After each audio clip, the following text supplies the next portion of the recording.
안녕하세요, 여러분. 반갑습니다. 지금 이 시간이면 대부분 아이들 잠들고 육퇴하셨을 시간인데, 아직 육퇴 못하고 조용히 핸드폰 켜고 듣고 계신 분들 많으시죠? 엄마들이 밤마다 육퇴 전쟁 치르느라 정신 없으시잖아요. 사실은 육퇴 후 유튜브 한 편 보거나 쉬고 싶으실 수도 있는데, 이렇게 귀한 시간을 내서 강의를 듣고 계신 거 보면 다들 진짜 열정이 넘치시는 분들인 것 같습니다. 가능하시다면 카메라 켜고 함께 해주실 분들은 켜주시고요. 강의는 저 혼자 떠드는 게 아니라 여러분들이 반응해주시면 큰 힘이 되고 강의도 훨씬 더 살아납니다. 자, 제 소개를 간단히 드릴게요. 저를 이미 알고 계신 분들도 계시지만 제 강의를 처음 들으시는 분들도 계시죠. 저는 부모 상담 지도사, 아동 심리 상담사, 자존감 코칭, 감정 코칭 전문가로 활동하고 있고요. 육아맘의 성장 메이트이자 맘티플 대표 트니다미맘입니다. 현재 6살, 7살 남매를 키우는 엄마이기도 하고요. 엄마들의 성장 동기부여를 기반으로 한 교과서도 집필하고 있는데 올해 말쯤 책이 출간될 예정입니다. 무엇보다도 중요한 건 저도 여러분들과 똑같이 매일 아이 키우면서 화내기도 하고 후회하기도 하고 또 다짐하면서 살아가는 엄마라는 거죠.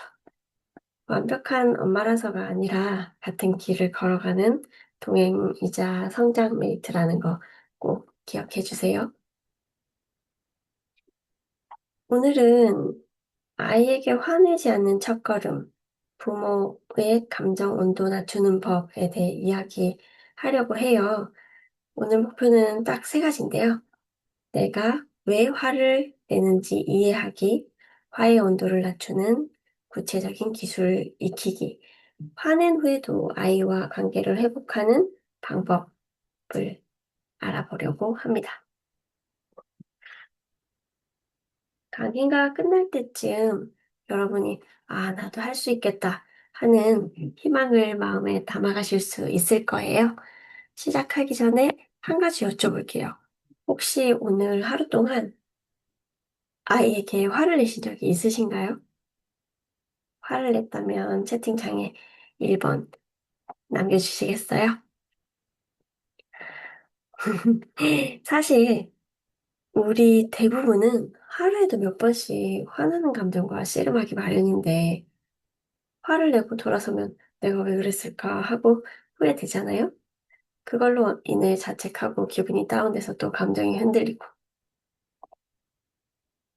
이 과정이 무수히 반복되면 우울해지기도 하죠. 그런데 그래도 괜찮아요. 이 과정이 무수히 반복되는 건 너무 자연스러운 일입니다. 그건 우리가 부족해서가 아니라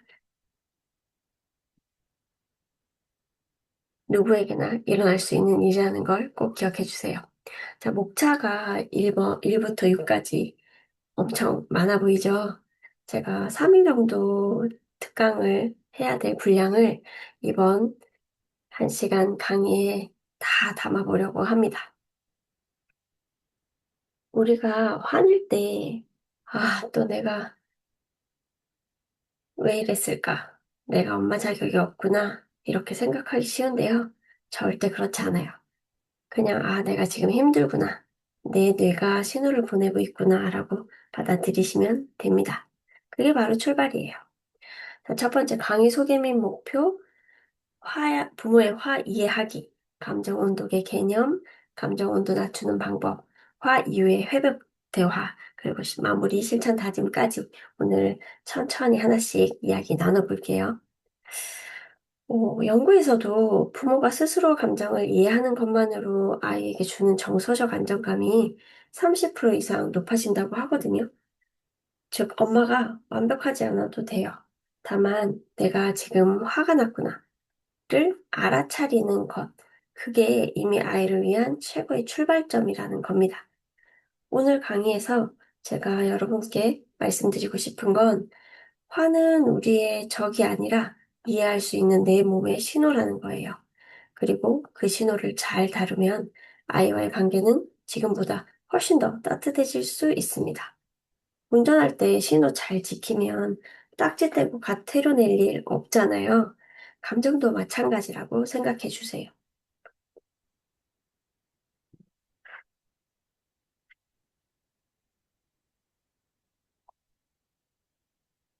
부모의 화 이해하기. 자, 본격적으로 강의 시작해 볼게요. 우리가 아이에게 화를 내는 순간들은 단순히 현재의 상황 때문만은 아닙니다. 종종 우리 자신의 어린 시절 경험이 현재의 감정에 반응하고 영향을 미치고 있는 거죠. 이런 패턴을 이해하는 게 첫 걸음인데요. 어린 시절의 그림자라고 제가 정리를 해봤는데, 여러분은 어린 시절 어디부터 기억하고 계세요? 먼저 제 이야기를 조금 해드리면, 저는 어릴 때 아빠가 굉장히 강하셨어요. 외형적으로는 최민식 배우님을 많이 닮으셨는데, 전형적인 가부장적인 과거 대한민국 남성상의 표본이셨거든요. 외모로 따진다면 최민식 배우님이라고 말씀드렸잖아요. 쾌남이시고 의리 있고 불의를 보면 참지 않고 옆장서서 싸우시고. 그런데 본인의 어린 시절 상처가 굉장히 많으신 분이셨어요. 이런 분이 여러분의 아버지 또는 남편이라고 상상해 보신다면 어떠세요? 본인이 원하는 대로 가족들을 끌어가고 싶어 하고 통제하고 그러다 보니 아무래도 집안 분위기가 항상 긴장되고 날카로웠었거든요. 그래서 제 어린 시절의 집은 항상 긴장 상태였습니다. 물론 365일이 그렇진 않았어요. 하지만 아빠의 기분이 좋으면 괜찮은데 조금이라도 틀어지면 집안 공기가 싸해지는 거죠. 엄마 아빠의 다툼도 잦았고 그래서 저는 늘 긴장 속에서 자랐어요. 혹시 여러분도 집에 들어가기 전에 현관 앞에서 숨을 고르고 들어간다거나 오늘 집안 분위기가 어떨까 생각하면서 들어가 보신 적이 있으실까요? 그 시절의 긴장과 불안은 커서도 제 안에 고스란히 남았었습니다. 제가 엄마가 되고 나서 아이들에게 큰 소리를 내는 제 모습 속에서 어린 시절 제가 두려워하고 거부했던 아빠의 모습이 겹쳐 보였어요. 아이의 눈에서 어릴 적 제 눈빛이 겹쳤던 순간이 있었거든요. 정말 충격이었어요. 그 새까맣고 작은 눈동자에 화를 내고 있는 제 모습이 딱 찍혀서 제가 그 눈동자를 봤을 때, 네, 정말 충격이었어요.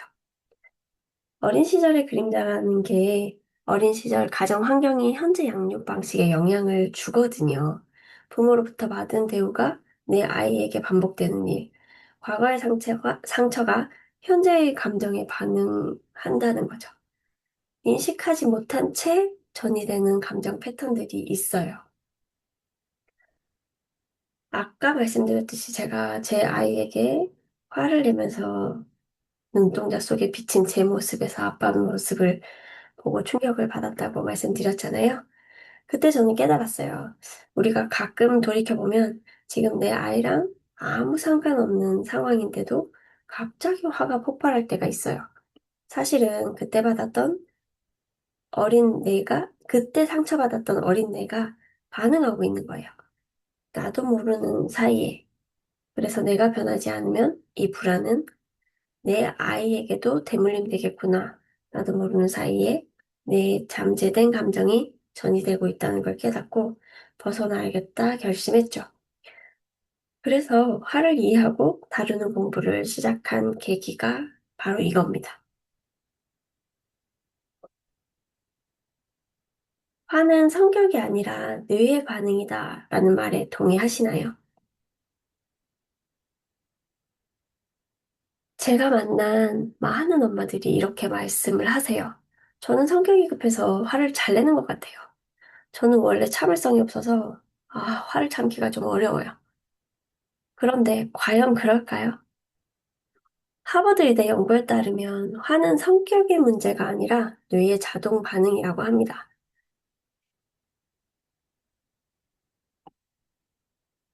우리 뇌에는 편도체라는 게 있어요. 경보 시스템 같은 역할을 하죠.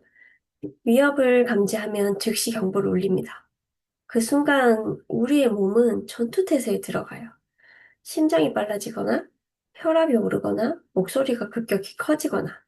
그런데 문제는 이때 이성을 담당하는 전전두엽은 꺼진다는 거죠.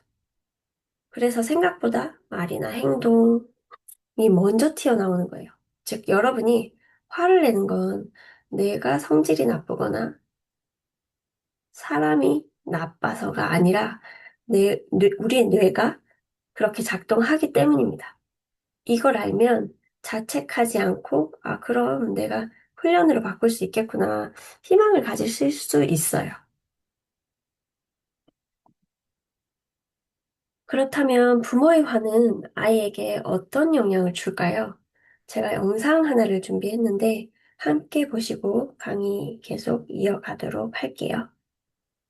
에서부터 성인이 되기까지의 분노의 경험을 연구를 많이 하셨어요. 어떤 아이들을 연구했냐면 부모가 분노를 잘 느껴서 약간 분노 조절 장애가 있어서 아이들한테 막말을 하고 인신공격을 하고 언어 폭력을 많이 던지는 그런 아이들을 연구를 했어요. 근데 되게 충격적이었던 거는 이 교수님이 같이 연구했던 연구 그룹에는 어렸을 때 성폭행을 당하거나 이 성폭력 피해를 당했던 피해자, 그리고 육체적 폭력을 되게 심하게 당해가지고 PTSD, 그러니까 외상 후 스트레스 장애를 앓는 이 다른 그룹들과 비교를 했을 때 어려서부터 분노하는 가족, 분노하는 부모의 언어 폭력을 경험했던 아이들의 뇌 부위가 이 방금 말했던 외상후 스트레스 장애라든지 성폭력 피해를 입었던 아동들하고 거의 비슷한 부위들의 문제가 있었다라는 결과가 있었던 거죠. 크게 세 가지 뇌 영역에 피해를 입혔다고 하는데요. 언어 및 언어 표현과 관련된, 언어 이해와 관련된 영역이었다고 하고요. 또 다른 하나는 우울증과 관련되어 있는 영역, 그리고 또 하나는 불안과 관련되어 있는 편도체를 포함해서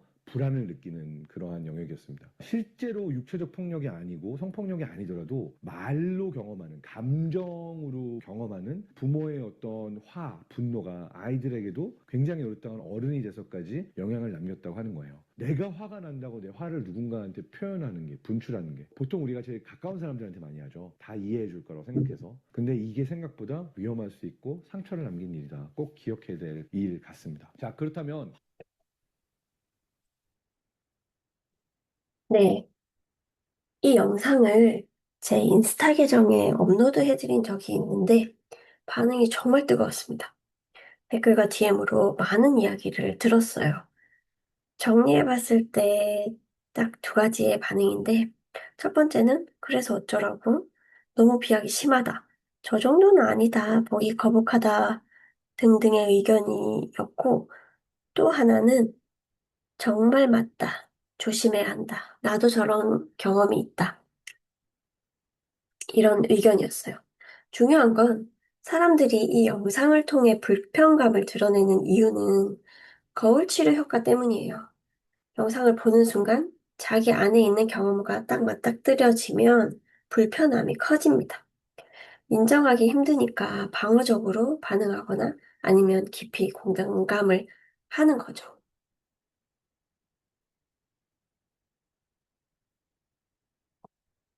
실제로 영국 UCL 연구에서도 부모 갈등이 잦은 집 아이들의 뇌를 MRI로 찍었더니 편도체가 과민하게 반응하고 전전두엽 활성은 낮게 나타났습니다. 쉽게 말하면 아이가 쉽게 불안해지고 자기조절 능력이 떨어지는 거예요. 게다가 이런 일들이 반복되면 언어폭력이나 큰 소리는 아이의 자존감, 학습 능력에 직접적인 악영향을 끼칠 수밖에 없습니다. 왜냐하면 아이의 뇌가 살아남기 위해 에너지를 쓰느라 배우고 학습하는 데 에너지를 쓸 여력이 없기 때문이에요. 여러분은 아이의 뇌는 안전하다고 느낄 때 가장 잘 자란다는 사실을 아시나요? 비싼 학원, 교구, 교재가 아니에요. 부모님의 따뜻한 목소리, 안정된 표정, 반복되는 긍정적 경험이 아이의 뇌 회로를 연결시킵니다. 반대로 화와 갈등은 그 회로를 끊어버려요. 그래서 우리가 화를 줄이는 건 단순한 좋은 엄마 되기 프로젝트가 아니라 아이의 뇌 건강을 지켜주는 과학적인 선택이다라는 걸 명심해 주시면 좋겠어요. 제가 감정을 다루고 화를 이야기할 때 자주 쓰는 게 바로 이 감정 온도계라는 건데, 감정 온도계 0도에서 100도까지. 0도는 평온한 상태, 마음이 차분하고 안정되고 이성적인 판단이 가능하고 아이의 행동에 객관적인 판단이 가능한 상태죠. 이럴 때 효과적인 의사소통이 가능합니다. 그런데 60도는 경계선으로 보는 거죠. 60도부터 목소리가 커지기 시작하고 심장 박동이 증가하고 빨라지고 호흡이 빨라지죠. 이 단계에서 멈춰야 해요. 여기서 더 나가서 과열이 되면 80도에 날카로워지고 100도에서 폭발하는 거죠. 후회할 말과 행동이 생기고 아이와의 관계에 상처가 생기고 회복에 많은 시간과 노력이 필요합니다.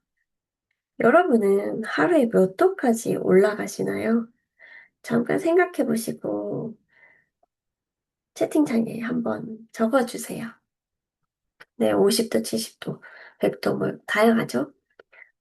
저는 첫 출산 후 산후조리원에서 집으로 돌아온 첫날 단 10분도 못 자고 밤을 꼬박 샌 뒤 그럼에도 불구하고 아이의 울음이 그치지 않았을 때 제가 단계 없이 100도씨를 찍었어요. 몸이 보내는 신호를 알아차리지 못했기 때문에 일어난 일인데 중간 없이 바로 폭발해버린 거죠. 저는 단 한 번도 제가 잠의 욕구가 있다는 생각을 해본 적이 없던 사람이었어요. 그 전까지는. 그런데 처음 잠을 못 자고 꼬박 세운 그 하루의 경험 때문에 제가 참지 못하고 화가 분출된 거죠. 그 후에 시행착오를 겪으면서 욕구를 알아차리고 미리 온도를 낮추는 훈련을 통해 조금씩 조절할 수 있게 됐습니다. 제가 했으면 여러분들도 하실 수 있겠죠.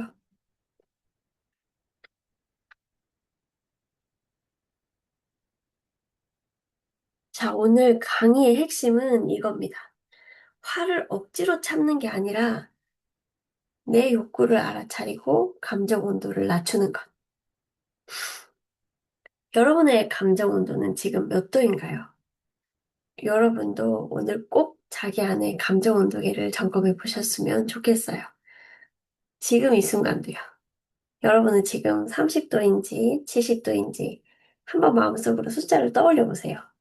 이렇게 자주 자기 상태를 점검하는 것만으로도 무작정 폭발하지 않고 중간에 멈출 힘이 생깁니다. 오늘 이후로는 꼭 마음속에 감정 온도계 하나씩 가지고 가셨으면 좋겠어요. 감정 온도를 낮추는 방법을 이야기해 볼 텐데, 여러분, 감정전이라고 아시나요? 내 과거의 경험이 현재의 나를 덮치는 겁니다. 이런 경험 있으세요? 아이가 단순히 장난감을 던졌을 뿐인데, 순간, 뭐야, 날 무시하는 건가? 이거 왜 이래? 왜 이렇게 버릇이 없어? 이런 생각이 확 올라와서 사실 아이는 감정 조절이 미숙해서 또는 어린 아이들의 경우에는 말 대신 행동으로 표현하는 게 더 쉽기 때문에 그렇게 했을 뿐인데 그런데 우리는 그 행동을 봐주지 않고 행동한 것에 비해 훨씬 과도하게 화를 낼 때가 있죠. 왜일까요? 과거 부모가 또는 과거 부모나 선생님, 나에게 영향력을 끼칠 수 있는 중요한 사람들이 그 사람들로부터 받았던 감정이나 태도, 현재의 내 아이의 행동으로 인해 무의식적으로 옮겨지는 거죠. 심리학에서 이걸 감정전이라고 부릅니다. 내 과거의 경험이 지금 상황에 그대로 덧씌워지는 거예요. 저는 어릴 때 아빠한테 무시당했던 기억이 또렷이 남아있거든요. 분수를 알아야지. 네가 그걸 어떻게 할 수 있어. 이런 말들. 물론, 뭐, 원하는 걸 다 해줄 수는 없죠, 부모님들이. 근데 제가 그 말을 들었을 당시에는 딱히 뭔가 제가 정말로 무리한 걸 했다거나 요구한 게 아니었어요. 근데 단지 제 바램을 얘기했을 뿐이에요. 왜 우리 꿈을 꾸잖아요. 나 이런 거 해보고 싶어. 이런 거 하고 싶어. 제 마음을 내비쳤는데 이런 말을 들었던 상황이에요. 어쨌든 어릴 때였기 때문에 부모님의 그 말이 저에게는 상당히 충격이었고 상처였거든요. 그러다 보니 아이가 제 말을 듣지 않으면 그 순간 무시당한다는 생각이 확 올라오거나 아니면 뭔가 아이들 막 이거 사줘 저거 사줘 너무들 많잖아요. 요구하는 게 어릴수록. 근데 그런 것들을 내가 못 들어주거나 좀 요구가 과하다라는 생각이 들 때 불쑥 화가 올라올 때 분수를 알아야지. 이 말이 제 머릿속에 탁 떠오르는 걸 보고 아, 이건 지금 아이에게 내가 느끼는 감정이 아니야. 내가 예전에 불편했던 게 찾아온 거야. 라고 인식을 합니다. 혹시 여러분들 이런 경험이 있으세요? 아이에게 화냈는데 곰곰이 생각해보니 이건 얘한테 화낼 일이 아니었는데 라고 생각하신 거. 내 과거에 내가 반응한 거구나 하고 깨달은 순간이 있으시다면 과거 경험의 영향, 자기 인식의 중요성 너무 말씀드리고 싶어요. 감정과 행동을 구분하는 게 그래서 중요합니다. 아이의 행동은 단순히 미숙한 표현일 뿐이고 내 감정 반응은 어쩌면 내 과거와 연결되어 있을 수 있다. 이건 내 과거다. 아니면 정말 이 행동으로 인해서 일어난 사건으로 내가 보이는 반응이다. 이걸 구분하는 거. 화를 낮추는 첫걸음은 내 감정과 아이의 행동을 구분하는 거라고 말씀드리고 싶어요. 지금 이 반응은 내 아빠에게서 느꼈던 것으로 인해서 했던 반응이지, 내 아이 때문에 그로 인해서 느끼는 감정이 아니구나. 이렇게 마음속으로 정리하는 순간 감정 온도가 조금 내려가요. 그냥 화내고 끝나는 게 아니라 이건 내 과거다 라고 인지하는 순간 분별력이 생기고 정신을 차리는 거죠. 화를 낮추는 네 가지 전략, 감정 온도 낮추는 세부 전략 네 가지라고 제가 정리해 봤는데, 첫 번째는, 구체적으로 어떻게 화를 낮출 수 있을까라고 곰곰이 생각해 봤을 때, 제가 상담하면서 또 제 육아 경험에서 가장 효과적이었던 네 가지를 정리한 겁니다. 여러분 이거 꼭 메모해 두시고 활용해 보세요. 오늘 강의 끝나고 바로 연습하시면 훨씬 효과가 클 거예요. 첫 번째로는 인지적 거리두기인데 사실과 생각을 분리하는 겁니다. 아이의 행동을 보면서 우리는 자동으로 해석을 붙일 수밖에 없거든요. 예를 들어 아이가 물컵을 엎질렀어요. 사실은 뭔가요? 물컵을 엎질렀다는 게 사실이죠. 그런데 거기에 우리가 감정이 해석을 붙이면 또 장난치다가 또 산만해서 조심성 없이 진짜 이런 의미 부여들을 하고 해석을 하죠. 여러분, 화는 일어난 사실 때문에 생기는 게 아니라 해석 때문에 커집니다. 그래서 화가 날 때 이렇게 질문을 한번 해보세요. 지금 내 눈앞에 일어난 사실은 뭐지? 이 질문 하나만 던져도 화의 온도가 뚝 떨어져요. 실습을 한번 해볼게요. 제가 상황 하나를 드릴게요. 아이가 밥을 먹는 시간인데 막 돌아다녀요.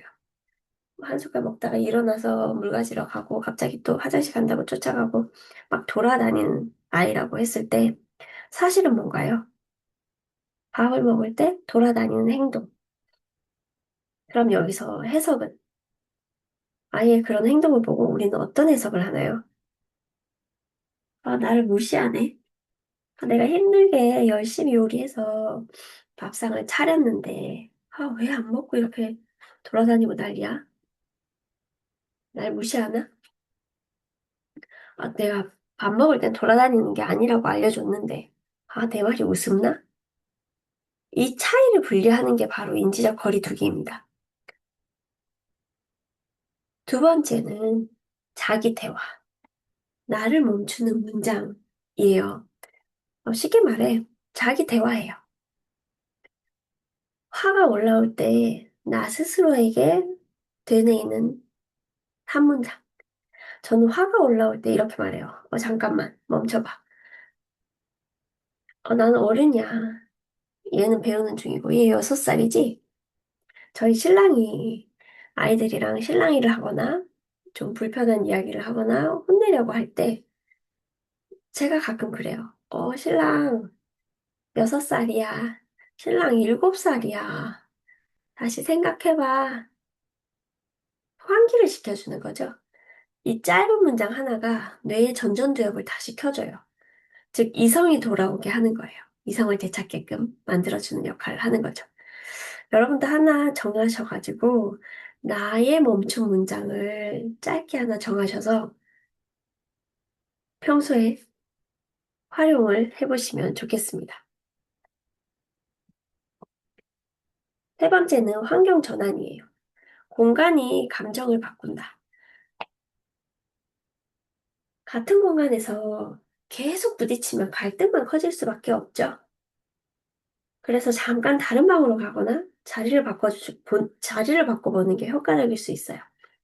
30초, 짧게는 10초, 20초? 그 순간 잠깐 환경을 바꿔주면 감정을 초기화하는 효과가 있다고 연구 결과에서도 나와 있고, 실질적으로 제가 직접 해봤을 때도, 네, 숨을 한번 쉬는 것만으로도 환기가 돼요. 가끔 이 방법을 썼을 때, 아이가 어린 경우에, 나이가 연령이 더 어린 경우에 가끔, 제가 자리를 비우니까 더 크게 울어서 더 화를 냈어요. 하시는 분들이 있으시거든요. 그건 평소 아이의 불안도가 높을 때 엄마가 사라질 것 같다라는 공포, 불안, 예민함이 자극돼서 일어나는 일이에요. 그렇다면 엄마를 붙잡으려고 행동하는 몸의 신호기 때문에 그때는 엄마도 그 순간의 아이의 울음과 자신의 감정이 뒤섞여서 더 자극돼서 힘들어 하시는데 아이를 진정시키는 게 먼저예요. 먼저 스킨십 해주고 짧게 손을라도 잡아주시고 등이라도 쓰다듬으면서 괜찮아. 엄마 어디 안 가. 엄마 잠깐 물 한 잔만. 엄마 여기 보이지? 엄마 잠깐 화장실 시가 마려워. 이렇게 안심시켜 주시고 엄마가 옆에 있을 거라는 거를 인지시켜 주시면 진정되는데 도움이 돼요. 아기가 운다고 더 자극을 받아서 왜 이렇게 또 소리를 질러 하고 그때 더 엄마가 이성의 끈을 놔버리면 네, 다시 돌아오기가 힘들어지죠. 환경 전환을 하되 아이 시야에서 벗어나지 않는 거리 정도를 유지해 주셔도 좋고 엄마 어디 안 가. 잠깐만 진정해봐. 엄마 목이 말라. 물 한 잔 먹자. 이렇게 말로 해주시면 돼요. 울고 있는 그 순간에도 엄마의 목소리를 다 듣습니다. 한 엄마는 아이에게 숙제하라고 계속 말하다가 결국 소리를 질러요. 그런데 부엌에 가서 물 한 잔 마시고 잠깐 후 하고 숨 한 번 내셨는데 환기하고 들어왔더니 자기 목소리도 좀 차분해지죠. 아이도 그 사이에 생각할 시간이 생기는 거고요. 우리의 뇌는 환경 변화에 굉장히 민감합니다. 잠깐 화장실 갔다 오거나 창밖만 잠깐 바라보거나 그 짧은 10초, 20초 사이에 감정을 초기화 시켜주는 거죠. 감정이 바뀌면, 아, 죄송해요. 환경이 바뀌면 감정이 바뀐다. 이거 기억해 주세요. 마지막으로 네 번째, 3분의 기적, 감정일기 쓰기라고 제가 정리했는데, 하루 3분 감정 기록하는 것만으로 스트레스가 40% 정도 감소되는 효과를 봤다라는 한 대학의 연구도 있었어요. 우리가 방법은 간단해요. 감정일기 쓰기 어렵던데요. 라고 말씀하시는 분들이 의외로 많으신데, 제가 간단하게 쓰실 수 있는 방법을 하나 알려드릴게요. 네 가지만 쓰시면 됩니다. 첫 번째, 오늘 내가 화났던 순간을 기록하세요. 두 번째, 그때 내 몸에서 보인 신호를 기록하시고, 세 번째, 그때 내가 했던 반응. 네 번째, 다음에 이런 일이 일어났을 때 내가 하고 싶은 대안. 이 네 가지를 분류해서 쓰시는 건데, 예시를 든다면, 아까 아이들 밥 먹을 때 많이들 엄마랑 신랑이가 있죠. 아이가 밥을 먹어서 밥을 흘리면서 너무 많이 흘리면서 먹어서 이 상황이 화가 났다. 두 번째, 그랬더니 내가 막 심장이 두근거리고 내 목소리가 커졌다. 세 번째, 내가 보인 반응은 아이에게 소리를 질렀다. 네 번째, 이런 일이 다음에 또 있으면 다음 밥 먹을 때 또 이런 일이 있으면 난 그때는 말하기 전에 심호흡을 먼저 한번 해봐야겠다. 네, 이렇게 기록을 하는 거죠. 이렇게 기록하는 것만으로 나는 감정의 노예가 아니라 주체다. 나는 감정의 주체다. 라는 힘이 생깁니다. 혹시 일기 쓰는 거 귀찮으신 분들 계신가요? 제가 간단히 하실 수 있는 꿀팁을 하나 알려드리면 굳이 종이에 쓰거나 펜으로 기록해야 된다 이렇게 생각 안 하셔도 돼요. 저는 정말 시간이 없거나 바쁘거나 할 때는 카톡 나와의 채팅방에 세 줄씩 적어요. 짧게 예리사두사. 그렇게만 쓰셔도 효과가 있습니다.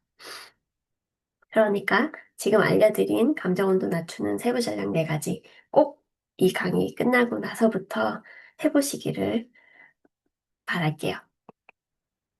감정온도 낮추는 방법이라는 걸로 얘기를 하고 있는데 상황극 예시를 한번 들어볼게요. 아까 말씀드린 건데 아이가 장난감을 바닥에 던졌어요. 그러면 우리가 이럴 때 우리가 어떤 반응을 보이시나요? 보통. 너 왜 또 그래? 소리 지르시거나 안 돼. 던지면 안 돼. 위험해. 그거 하면 안 돼. 엄마 던지지 말랬지. 너 몇 번 말해. 이렇게 막 소리치시거나 훈육을 한다는 생각으로 아이한테 그런 반응을 보이면 끝은 항상 아이가 울고 엄마랑 신랑이 하는 걸로 끝나죠. 이럴 때 우리가 어떻게 하면 좋은가 전략 적용을 하셨으면 좋겠어요. 전략적으로 대응을 해야 상황이 좋아지겠죠. 이때 네 가지로 분류해요. 심호흡, 사실인식, 자기 대화, 환경 전환. 아까 제가 말씀드려서 이제 조금 감이 오실 텐데, 심호흡을 하고 일단 사실을 인지하는 겁니다. 사실은 장난감을 던진 거죠.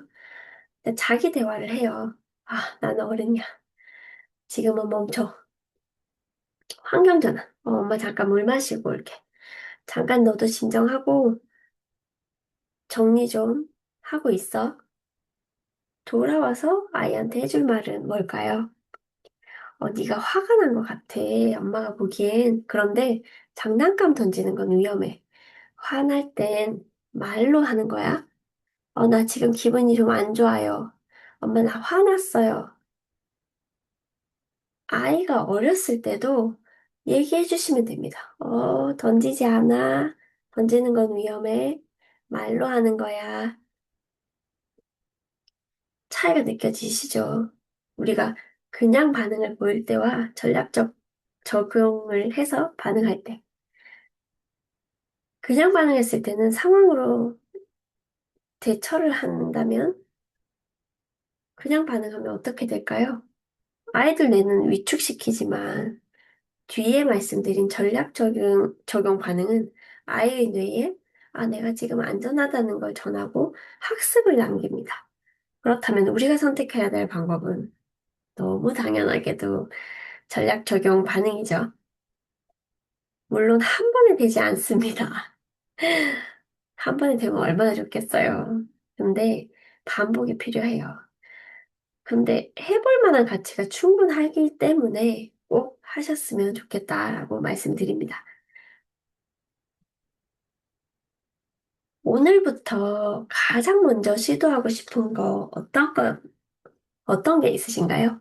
첫 번째, 인지적 거리두기, 두 번째, 자기 대화, 세 번째, 환경 전환, 네 번째, 감정 일기 쓰기. 제가 앞서 말씀드린 네 가지 방법 중에, 아, 나 이거 오늘부터 꼭 해봐야겠다라는 것들이 있으실 거예요. 그걸 최우선으로 한 가지라도 꼭 이 강의를 끝난 다음부터 해보시는 거 추천드릴게요.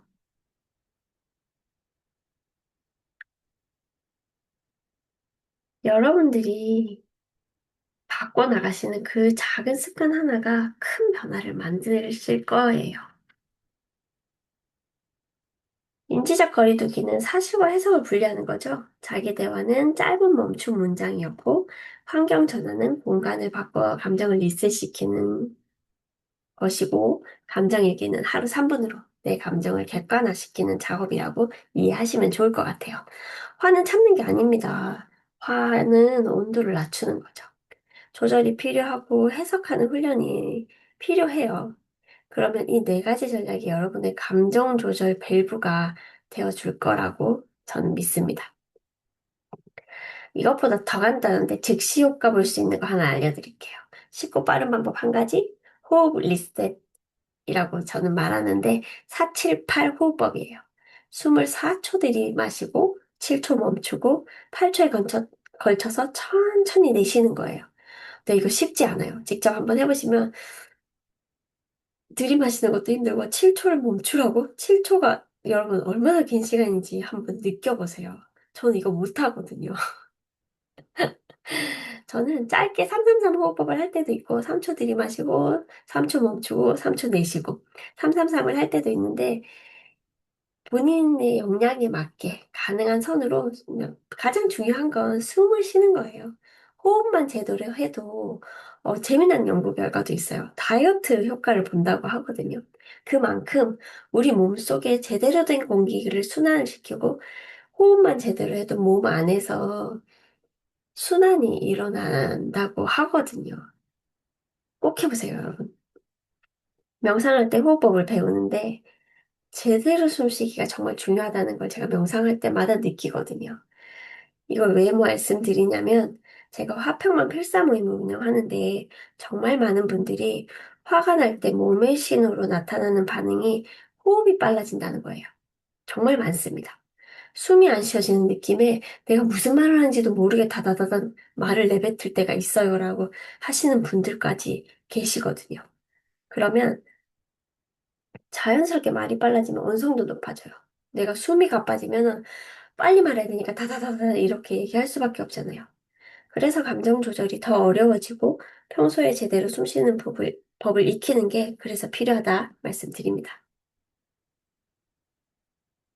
자, 우리가 그러면 지금까지는 조절하는 것에 대해서 말씀을 드렸어요.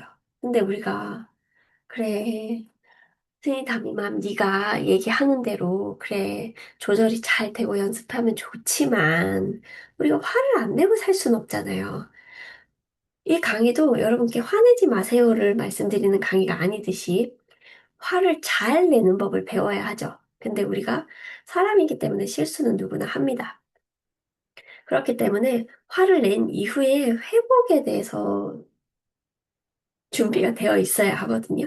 화낸 이후에 회복, 대화, 화를 내지 않으려고 노력해도 완벽하게 감정 조절하기는 어렵죠. 그래서 화를 낸 후에 관계를 회복하는 방법이 중요한데, 화를 낸 후 부모가 취할 수 있는 가장 효과적인 방법은 여러분 진정성 있는 사과예요. 많은 부모들이 아이에게 사과하면 건의가 떨어질까 걱정하시지만 연구에 따르면 오히려 반대거든요. 부모의 사과는 아이에게 관계는 회복될 수 있다라는 강력한 메시지를 전달해 줍니다.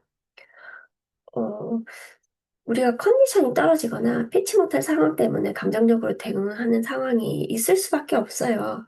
못 참고 화를 터뜨리거나 그러죠. 노력해서 화를 줄일 수는 있지만 완전히 없앨 수는 없잖아요. 사과의 힘이라는 걸 저는 믿는데, 여러분 혹시 아이한테 화내고 가장 힘들었던 순간 기억하시나요? 저는, 저희 첫째가 돌쯤이었는데, 앞에서 말씀드렸듯이 산후조리원에서 돌아온 첫날 그 이후에 제가 깜짝 놀라고 공부를 열심히 했다고 말씀드렸잖아요. 근데 그 이후에 또 한 번 터진 적이 있어요. 이것도 잠이었어요. 제가 오늘 이 강의 초입에도 말씀드렸는데, 육퇴하고 나서 4시간, 엄마들 모두가 잠든 후에 조용히 고요하게 보내는 4시간이 너무 소중하시잖아요. 첫째가 돌쯤이었는데, 낮잠을 정말 잘 자는 아이였고, 딱 패턴이 잡혀 있는 아이였어요. 근데 그날은 자지 않았던 거죠. 이 아이가 잠들고 나면 제가 할 것들을 막 머릿속으로 생각을 하고 있었는데, 그게 이제 다 어그러진 날이었어요. 그때 정말로 재우다 화가 나서 왜 안 자냐고 소리를 지른 거죠, 제가. 그때 아이는 울음이 터지고 저는 이미 100도씨를 찍었고 그 순간 아이가 울면서 저를 똑바로 바라보는데 눈이 동그래지고 아무 말도 못하고 멀뚱멀뚱 쳐다보다가 갑자기 울음이 터진 거죠. 그런 순간 정말 그 죄책감 여러분 경험해보신 분들은 아실 거라고 생각해요.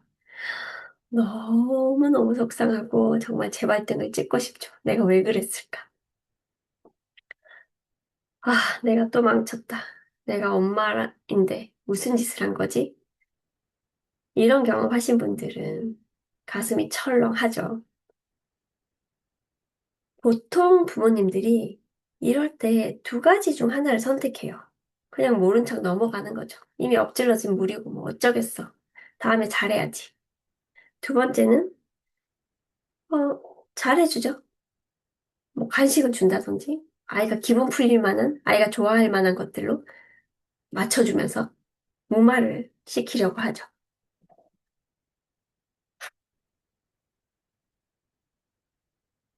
우리가 사과의 힘은 여러분, 미국 심리학회 연구에서도 나오는데, 부모가 진정성 있게 사과하는 가정의 아이들은 타인에 대한 신뢰감과 회복 탄력성이 40%더 높다고 나온다고 해요. 사과는 아이 마음을 치유하는 교육적인 행동이라고 볼 수 있는 거죠. 앞서도 말씀드렸지만 사과가 부모의 권위를 떨어뜨리는 게 아니라 오히려 건강한 권위를 세워주는 행동이다. 부모의 감정 조절 능력을 보여주는 모범적인 행동이고 아이에게 너의 마음이 중요하다라는 메시지까지도 전달할 수 있어요. 여기서 말씀드리는 이유는 왜 이 사과가 권위를 높인다라고 말씀드리냐면 많은 분들이 물어보시거든요.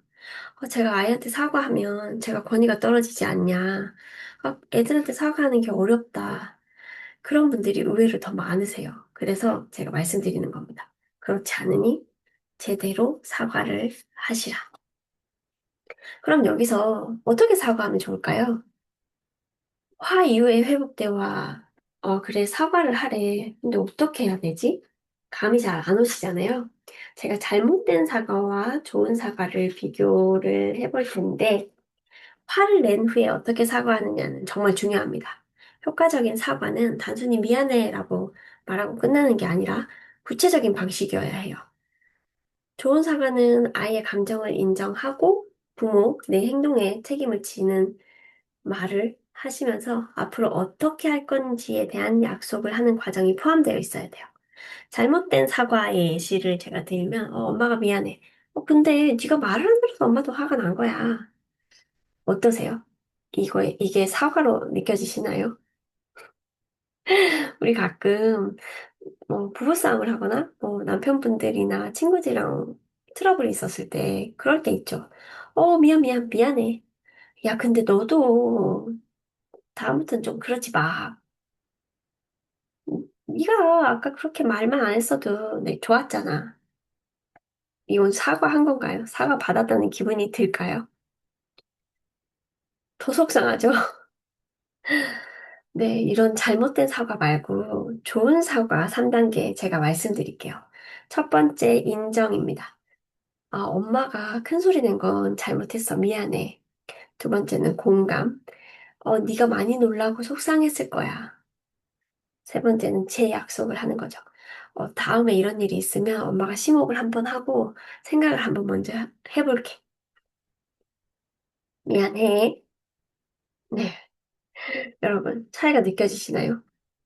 여러분이 만약 이 좋은 사과를 받았다고 생각해 보셨을 때 어떠세요? 속상하고 화가 났더라도 좀 풀릴 것 같으신가요?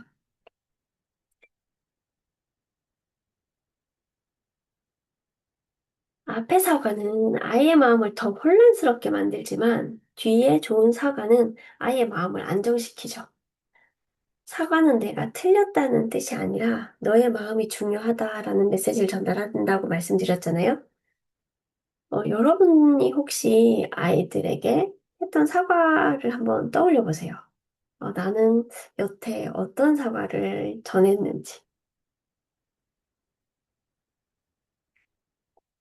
회복 대화의 실제 사례를 한번 말씀드리고 싶은데, 초등학교 2학년 아들을 둔 어머님이셨어요. 매일 저녁 숙제 때문에 갈등이 있고, 소리 지르면서 아이는 울고, 이게 매일 반복된다는 거죠. 아무리 좋게 얘기하고 타일러도 잘 안 됐다고 말씀하셨어요. 근데 매번 이제 그렇게 얘기하시는 거죠. 야, 너 숙제 안 해? 패드를 보고 있으니까 뭐 뺏는다거나 게임을 하고 있다거나 뭐 그런 행동들을 못하게 통제한다거나 제한하거나 그러셨던 거예요.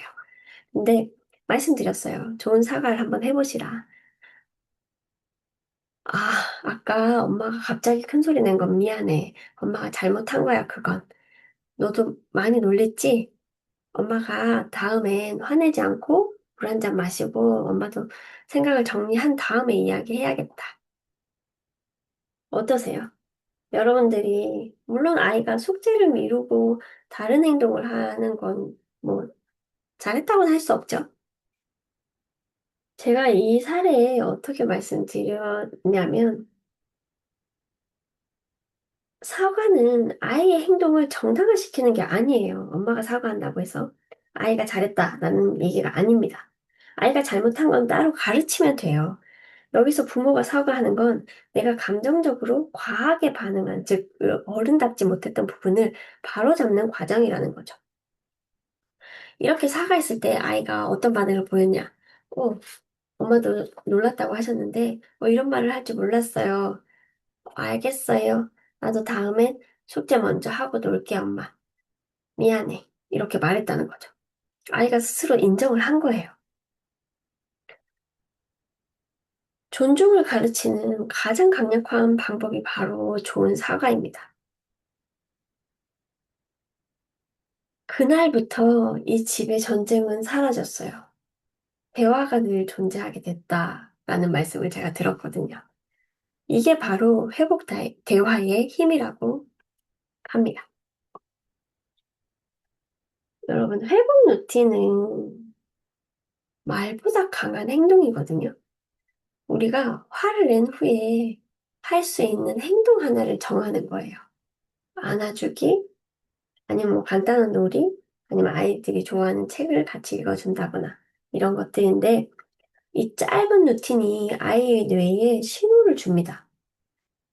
이제 괜찮아졌다. 끝났어. 이제 종결됐다. 종식됐다를 알려주는 뜻이에요.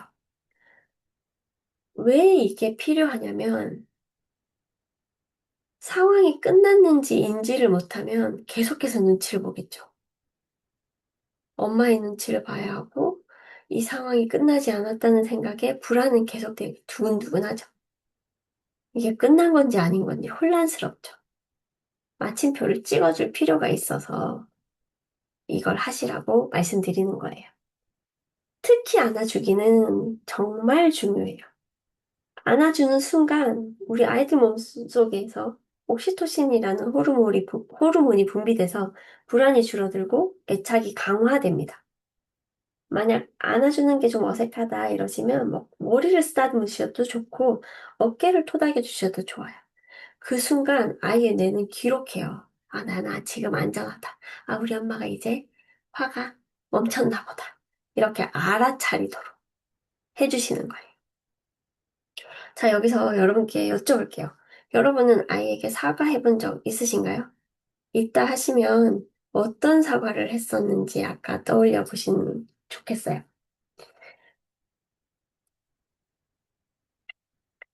오늘부터 이 강의를 들으셨으니까 이제 좋은 사과 해주셔야겠죠?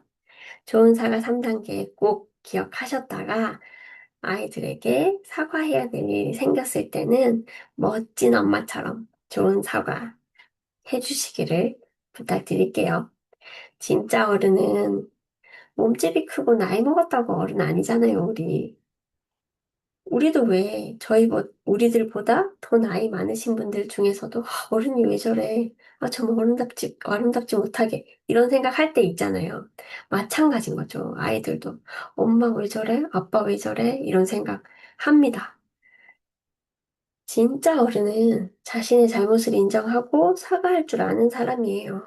사과는 내가 부족한 부모라는 증거 아니고 더 좋은 부모로, 더 성장한 어른으로 가고 있다는 증거라는 거 기억해 주세요. 자, 그러면 긴 시간 지금 함께 하고 계신데 정리를 해볼게요. 화를 낸 이후에 회복하는 방법 세 가지 아까 말씀드렸죠. 첫 번째, 사과. 인정, 공감, 재약속이 포함된 사과예요. 둘째, 내가 한 사과가 잘못된 사과인지 좋은 사과인지 구분하는 거 이제 하실 수 있겠죠. 셋째, 회복 루틴 실천하기. 한 가지 정하셔서 뭐 안아주기라든지 책을 읽어준다든지 아이가 이제 끝이구나. 나는 이제 안전하구나. 라는 걸 본인 스스로 인지할 수 있도록 루틴을 하나 정해서 해주시는 거 말씀드렸어요. 회복할 줄 아는 부모가 아이에게 평생의 안전지대를 선물해 주기 마련입니다. 오늘 이후로 아이한테 사과하는 거 더 이상 주저하지 않는 부모가 되시기를 바랄게요. 오늘 강의의 핵심만 요약해 본다면, 화는 성격 문제가 아니라 뇌의 자동 반응이다라는 걸 말씀드리고, 자책하지 마세요. 감정 조절하고 감정 해소 훈련하시면 충분히 누구나 하실 수 있어요. 감정은 온도처럼 조절할 수 있다. 말씀드렸죠? 억누르지 말고 낮추는 법을 배우는 거에 포커스를 맞춰주세요. 화난 후에도 화를 냈다 하더라도 충분히 회복할 수 있다. 관계 회복은 가능하다. 사과와 회복의 대화로 아이에게 안전지대를 만들어주세요. 오늘 저와 함께 아이에게 화내지 않는 첫걸음, 부모 감정 온도 낮추는 법이라는 주제로 함께 했는데 어떠셨을까요? 1시간 꽉 채워서 이야기를 나누고 싶었는데 아직 끝나지 않았어요. 드리고 싶은 게 너무 많다 보니 말이 점점 더 길어지는 것 같은데 강의라는 게 사실 머리로만 듣고 지나가면 남는 게 많지 않거든요. 그래서 반드시 마지막에 정리하고 가야 해요. 그래서 제가 핵심 요약을 말씀드린 거예요. 이 세 가지만 기억하셔도 오늘 강의는 충분하실 거라 생각해요. 근데 여기서 그래, 핵심도 알겠고, 그래, 실천하래, 그래, 나도 이제 한번 해봐야겠다, 라는 생각들 다들 하실 텐데, 근데 이제 제일 중요한 게 남았어요, 여러분. 뭘까요? 바로 실천 다짐입니다. 실천 다짐과 부모 나 자신을 위로하는 게 필요해요. 오늘 배운 내용 중 하나만 선택해서 실천하시는 거예요. 완벽한 부모는 없다. 배우고 노력하는 것 자체가 좋은 부모라는 증거다라는 거 기억하시고, 엄마도 배우는 중이야. 우리 같이 해보자라는 마인드로 아이들에게 접근해 주시면 좋겠어요.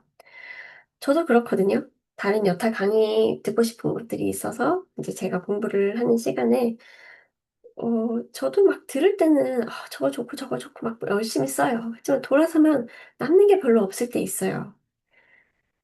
듣고 나서 바로 내 걸로 만드는 작업이 필요하거든요.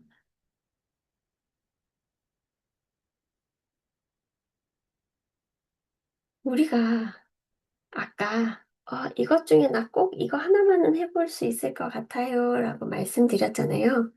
인지적 거리두기, 자기 대화 문장 만들기, 환경 전환, 감정 일기 쓰기, 아이한테 사과하는 것까지 그러니까 이것들 중에 나는 이거 하나 해보겠다 하는 거 아까 하나씩들 정하셨을 거예요. 이거를 선언을 하셔야 돼요. 여러분, 나는 오늘부터 자기 대화 문장을 한번 만들어가지고 매일 해볼게. 나는 오늘부터 감정일기 한번 써봐야겠어. 연구에 따르면 우리가 선언을 하면 행동할 확률이 3배 이상 높아진다고 하거든요. 그러니까 마음속으로만 이 강의 들으시면서 나 그거 해봐야지 라고 생각하시지 말고 포스트잇 같은 거에다가 나는 매일 감정일기를 쓰길 거야. 쓰겠습니다. 이렇게 공표를 하셔서 잘 보이는 곳에 붙여두세요.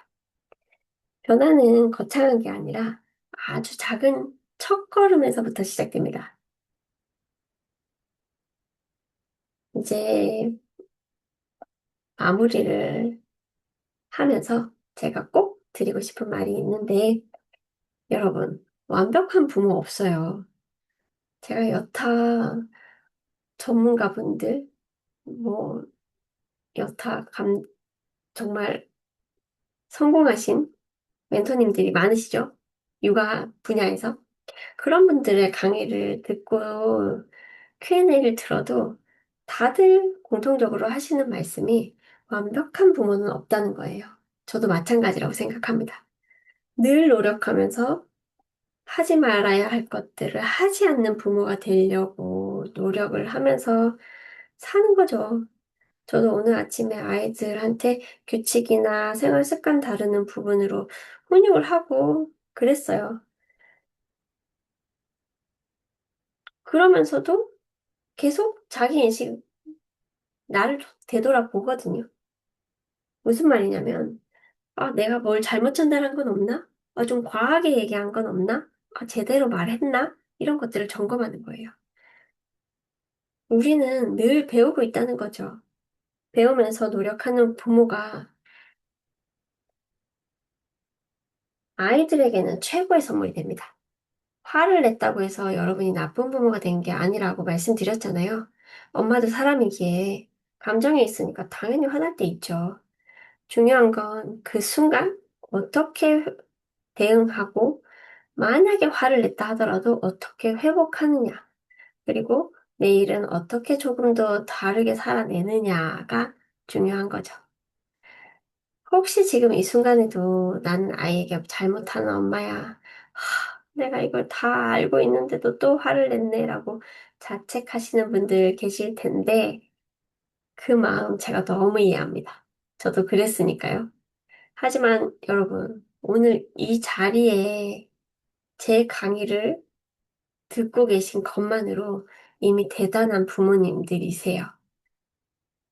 귀한 시간, 엄마들 얼마나 바빠요. 그 바쁜 와중에 1시간이라는 귀한 시간을 투자해서 이 강의를 듣는다는 거, 배우고 싶어 하는 마음이 있다는 거, 아이를 위해서 노력한다는 증거거든요.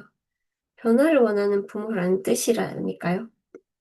그 자체로 이미 좋은 부모님이세요. 앞으로 더 성장할 부모님들이시고. 끝으로 제가 아이에게 자주 하는 말, 네, 엄마도 배우는 중이야. 우리 같이 해보자인데, 이 말은 아이들한테도 위로가 돼요. 엄마도 배우는구나. 어른이라면 뭐든지 다 할 수 있을 거라는 아이들이 환상이 있잖아요. 근데 엄마도 실수할 수 있구나. 어른들도 실수하는구나. 그래, 해보면 되겠다. 자신감도 얻어요.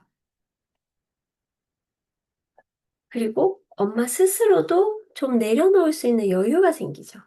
난 지금 배우는 중이야. 나도 알아가는 중이야.